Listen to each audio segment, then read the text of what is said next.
بسم الله الرحمن الرحيم. مشاهدينا الكرام، السلام عليكم ورحمة الله وبركاته. أهلا بحضراتكم في لقاء متجدد من برنامج قوارير. في الزمن اللي احنا عايشين فيه دلوقتي، ومع كثرة ضغوط الحياة والمشاكل والمسؤوليات، بقى الضغط النفسي موضوع مهم جدا جدا، وأصبح حاجة لابد ان احنا نهتم بيها، ما هوش دلع ولا رفاهية، ولازم نفهمه كويس. العلم بيقول إن الضغط مش مجرد زعل أو توتر أو حاجة بسيطة، لكن لأ، ده بيكون ردة فعل نفسي وجسدي، بيأثر على التفكير وبيأثر على المزاج وبيأثر على الحالة النفسية، حتى طاقة الجسم، وبيغير كمان حتى في كيمياء المخ والهرمونات. تخيلوا.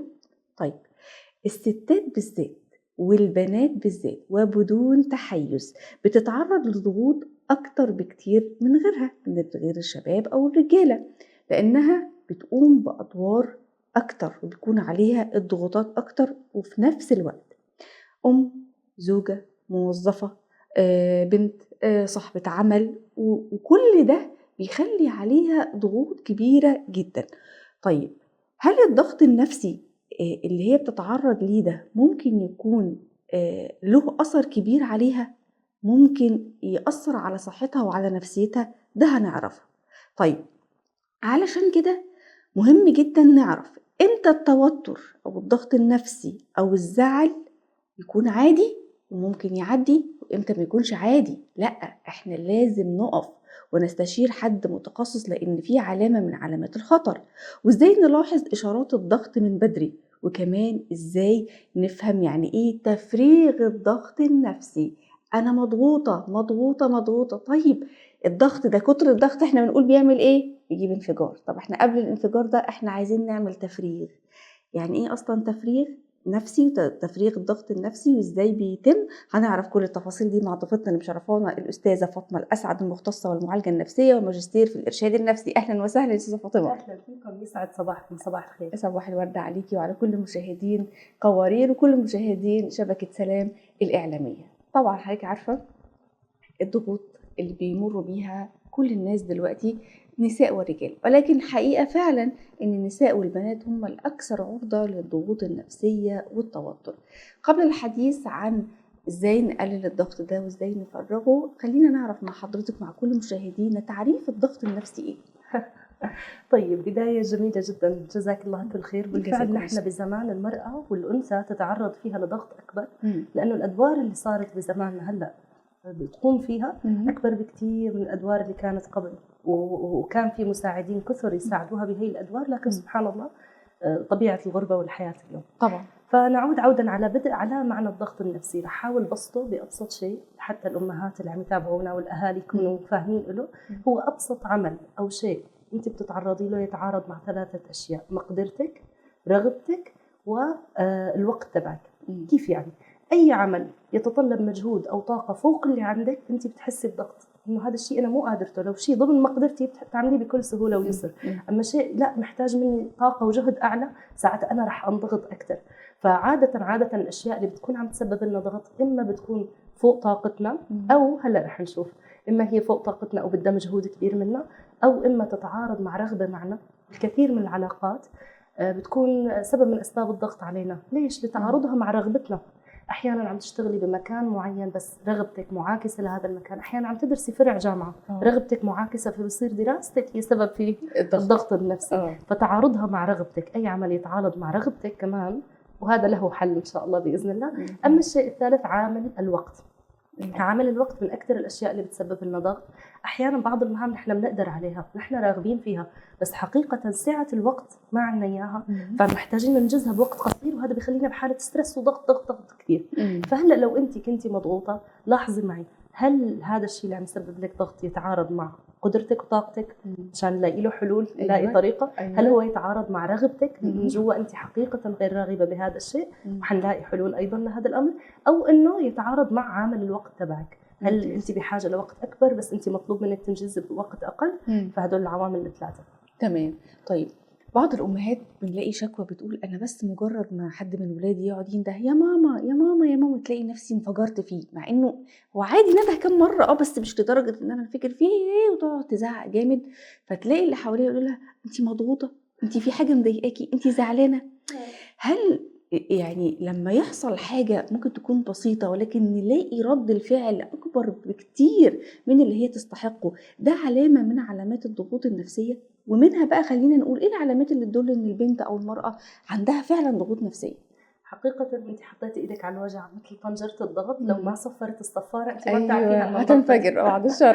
فكثير من النساء احيانا ما بينتبهوا انهم الواقعين تحت ضغط وضغط كبير وعم يعانوا حقيقة في معاناة الا لحتى تبدا الصفارة في الاشتغال. هي الصفارة كيف ننتبه لها؟ احيانا جسمنا بيبلش يعطي ردود افعال، بصير عندي ارق، توفز، مثل ما قلتي فرط تنبه، اذا حدا عمل لي هيك ممكن في ناس اصلا تقول انا مش طايقه حد يلمسني، صح. انا مش طايقه النفس بتاعي بالضبط، حدا يناديني صوت او اي شيء، بصير عندنا حساسيه زائده.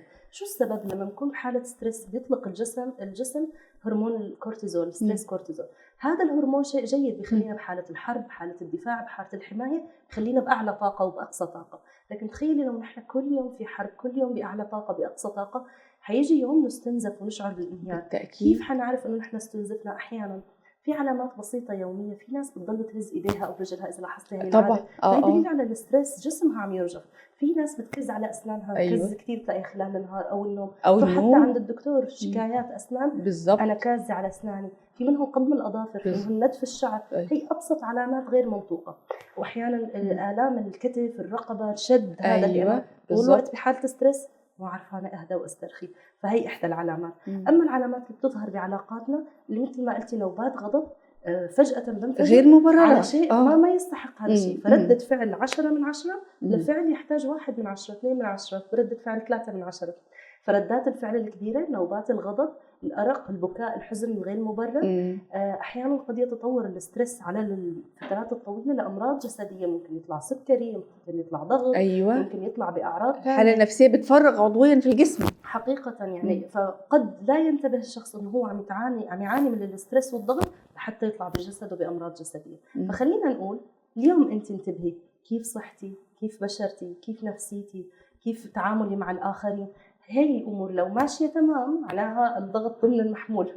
لو في عندي مشكلة بالعمل، بالصحة، بالعلاقات، بدوري كأم، بنفسيتي، بجسدي، هون أنتبه وأوقف وأشوف شو اللي عم بيصير بحياتي. بالضبط. طيب في بعض الناس بتقول طب هو كل يوم احنا بنتعرض لتوتر وعندنا انزعاج عادي، وممكن نشد في شد وجذب، انا اتوترت في الشغل، لا اتضغطت من حاجة معينة، عندي عزومة في البيت واتوترت. بس مش معنى ان كل توتر معناه ان هو ضغط نفسي، وده خلينا نتكلم عنه. هل كل توتر او انزعاج بيحصل في اليوم ده معناه ان الست دي او البنت دي مضغوطة وفعلا محتاجة تفريغ نفسي؟ لا حقيقة الحمد لله، اللهم لك الحمد أن الله عز وجل عطينا سعة من التحمل، في سعة نفسية، في مقدرة على التحمل طوال ما احتياجاتي ملبات، أكلي وشربي ونومي واحتياجاتي النفسية والعاطفية ملبات، طوال ما أنا قائمة بأدواري أموري تمام. معناها الضغوطات والتحديات ضمن سعتي، بسموها نافذة التحمل. ضمن نافذة التحمل عم بعرف أتعامل معها، عم بعرف أفوض أموري تمام. إيمت بكتشف إنه الضغوطات هي لا صارت زيادة عن اللزوم، أو أحيانا القشة التي قسمت ظهر البعير. هي الشغلة اللي خلت الأمور تفيض وتطف. إنه نافذتي مليئة ومتراكمة ومعباية. واثنين أنا أصلا ما عم فرغ هذا الضغط بالزبط، وما عم عبي شيء إيجابي محل هذا الضغط. هون إذا ما في آلية التفريغ وآلية التعبئة، الشحن، إعادة الشحن، هون بصير في مشكلة. وإلا الضغوطات هي جزء طبيعي جدا من الحياة. كان وما زال وسيستمر وسيبقى. وهو سبب من أسباب نمونا. كيف تتوسع العضلات، كيف بتقوي، كيف بتزداد مرونتك النفسية. كل ما زاد ضغط وتحديات وعرفتي تتعاملي معها، تكبري، بتوعي، بتنضجي، بتصير عندك قوة أكبر. لكن مثل ما قلنا لما هي ضغوطات فوق بعضها وما عرفت أتعامل معها تراكمت، ما عرفت أتعامل معها، ما عرفت أطلب مساعدة، تراكموا وصلوا إلى مرحلة الانفجار فعلا للأسف الشديد. طب احنا اتكلمنا عن إن لما بيحصل تراكمات لابد إن احنا نفرغها. طيب من هنا بقى يعني إيه أصلا التفريغ النفسي أو تفريغ الضغط اليومي؟ الجملة دي معناها إيه بالظبط وهفرغها إزاي؟ بس خلينا نشوف المعنى الأول. بسيطا كيف أفرغ ما في نفسي سواء من أفكار، من مشاعر، من أشياء أخرجها إلى الخارج. هي بأبسط طريقة. كيف بدي أطلعها من جوا، من هون لبرا، وهنالك الكثير من الطرق. لكن التعامل مع الضغط النفسي فقرتين، قسمين. القسم الأول إني أنا أطلع اللي جوا لبرا، سواء على ورق مع الأشخاص، حنحكي شلون. هنشوف. واثنين هو إعادة شحن الذات وتعبئة الذات بشيء إيجابي محلها. يعني ما بيكفي بس إني أسحب الضغوطات، لازم أعبي محلها طاقة وقدرة على التعامل. أمور إيجابية. أمور إيجابية تخليني أقدر أمشي وأكمل. يعني هي مو بس إني أنا فرغت وكفاية، لازم أرجع أعبي.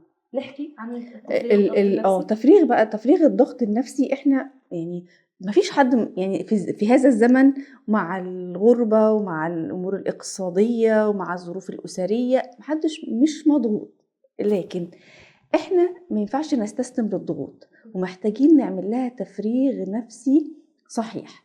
حضرتك قولي لنا طرق نفسية صحيحة علشان أفرغ الضغوط اللي عندي، لأن كتير من الناس يقول لك انا مش معايا فلوس اروح لمختص نفسي.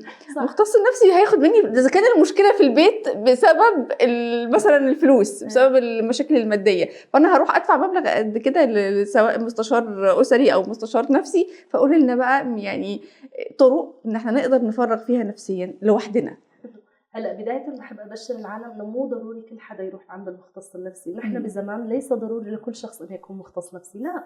كيف كانت الناس قبل هيك تفرغ؟ في عدة طرق فطرية سبحان الله، الله عز وجل خلقها فينا، نحن قادرين إن نفرغ فيها.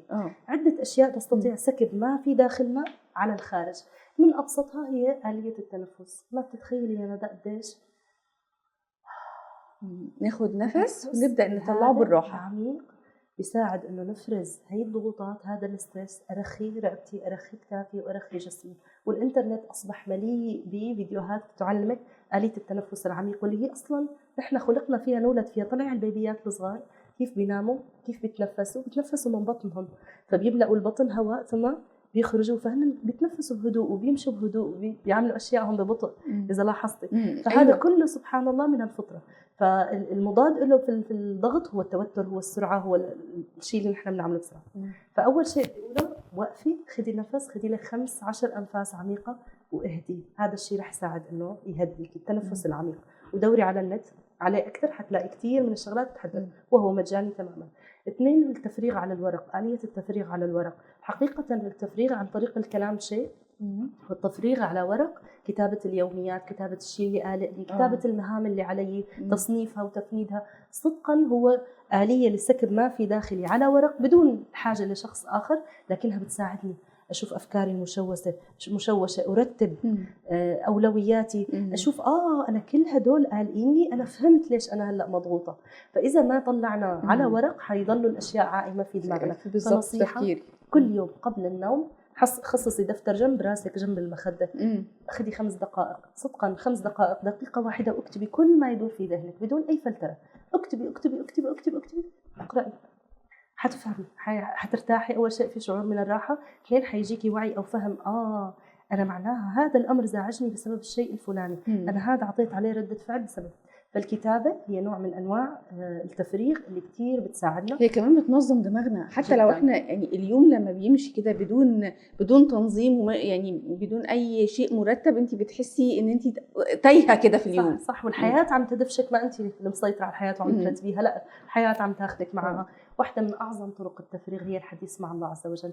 وإجاني كتير من النساء ما شاء الله، أمهات شهداء أو معتقلات، أو كيف فرغتوا الشيء اللي انتم مرقتوا فيه بدون ما تاخذوا دعم. قالوا الحديث مع الله، التفريغ مع الله، سواء بسجده، بدعاء، الوقت الليلي. في عنا شهيد قالت لي انا اذا ما بصحى بالليل بصلي ركعتين في سكون الليل ما بقدر طاقه النهار كله من العطاء اللي انا بعطيه. ده القوه اللي بتاخد، ده الباور بتاعها، الباور تبعها. فهي هذا الوقت التفريغ مع الله هو اعظم تفريغ واعظم علاج ممكن نعمله. في ناس من خلال الذكر عندها ورد يومي لازم تعمله. في ناس عندها سوره معينه، سوره بقره، ياسين، حافظه عليها، بتقول لك هي انا لما اقراها بندعم وبفرغ وبحكي اللي بقلبي لرب العالمين. في ناس لا، دعاء مثلا. فهي الفقرة بالفعل هي من أعظم أنواع الدعم النفسي، مع أعظم معالج ممكن طبعا يكون يعني بذكر الله تطمئن القلوب. فهذا أيضا من أشياء الدعم النفسي والتفريغ النفسي هو الوقت اللي المرأة تخصصه لنفسها. كثير من الأحيان بسأل الأمهات اللي بيجوا لعندي، معقول 24 ساعة ما فيها 5 دقائق إلك؟ ما فيها 10 دقائق إلك؟ ما فيها ربع ساعة إلك، مم. خدي لك كاسة نسكافيه وعدي، بس اهدي بآخرة النهار. طب آخرة النهار مو قدرانة تاخديها، الصبح الفجريات قبل ما تفيقي الأولاد في إيه قبلهم، وعدي بس عدي مع نفسك. صح. اهدي، خدي لك 15 ربع ساعة بنص النهار، حسيتي حالك تعبتي، هي الخمس دقائق، هي العشر دقائق، هي الربع ساعة ممكن تنقذك. الكثير من الأمهات هن عندهم إياها، لو أرادوا كانوا خصصوها، بس هي وضع نفسهم أولوية تحت ما بقية يفكروش في الأولويات. أنفسهم خالص للأسف. ده اللي بيقع، ده خطأ بيقع فيه كتير من الأمهات، إن هي دايرة في البيت، دايرة في فلك الأولاد والبيت صح. والزوج، ولو هي موظفة امرأة عاملة فبيقع عليها ضغوط كبيرة جدا صح. جدا. صح.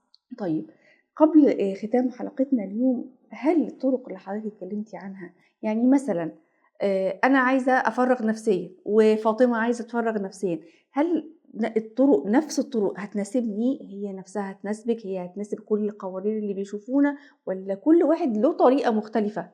شكرا انك سالتي هذا السؤال. حقيقه كل انسان يتحدث بلغه مختلفه، احيانا تتوافق لغات بعضهم، اللغات النفسيه واللغات الروحيه، اللي بترتاح له روحي غير اللي بترتاح له روحك، اللي انا برتاح فيه وغيرك. ممكن انا بالرياضه بالحركه بالمشي، انت لا بالسكون بالهدوء، ما بدي اعمل اي شيء، لا انا اذا عملت، انا اذا تحركت انا راح افرغ.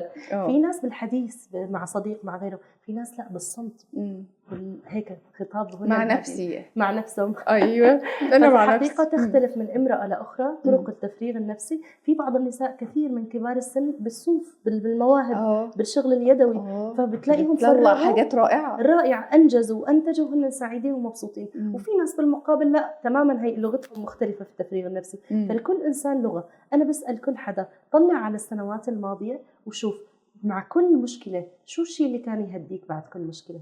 غالبا في تشابه، في نمط معين من طفولتك لمراهقتك لكبرك لشبابك، في شيء معين كان دايما، هو مشية النص ساعة، هو الطبخ، هو الجلي، هو الدعك، هو التنظيف. حسب كل وحدة لها شيء تفرغ فيها الضغط النفسي، فقالها اتبعي وجربي طرق أخرى، أضيفي للغتك لغات أخرى. بالضبط. طيب احنا أكيد روتين الحياة له دور، سواء في الضغط النفسي أو في التفريغ، علاقاتنا، الدعم الاجتماعي، كتير من المحاور ما زالت معانا، ولكن لم يسع وقت حلقتنا اليوم، ولكن بإذن الله نستكملها مع حضرتك في حلقة أخرى. بشكرك جزيل الشكر الأستاذة فاطمة الأسعد، مختصة والمعالجة النفسية والماجستير في الإرشاد النفسي، على وجودك معانا، شرفتينا وأفدتينا كتير.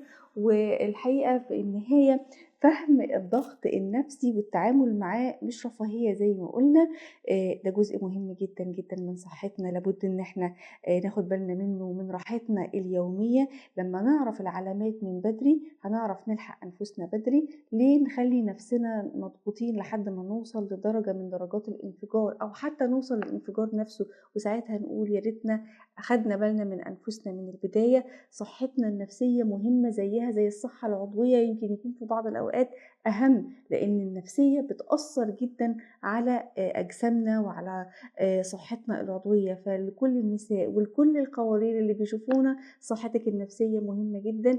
اوعي تفضلي عايشة مضغوطة، لازم تفرغي نفسيا. ارجعي الحلقة على شبكة سلام الإعلامية على اليوتيوب وعلى الفيسبوك، هتشوفي الطرق اللي قالتها ضيفتنا الفاضلة عشان نفرغ نفسيا. وقالت أعظم طريقة هي الحديث والقرب إلى الله سبحانه وتعالى بجانب الطرق الأخرى. انتهت حلقة قوارير اليوم، وإلى أن نلقاكم نترككم في رعاية الله وأمنه، والسلام عليكم ورحمة الله وبركاته.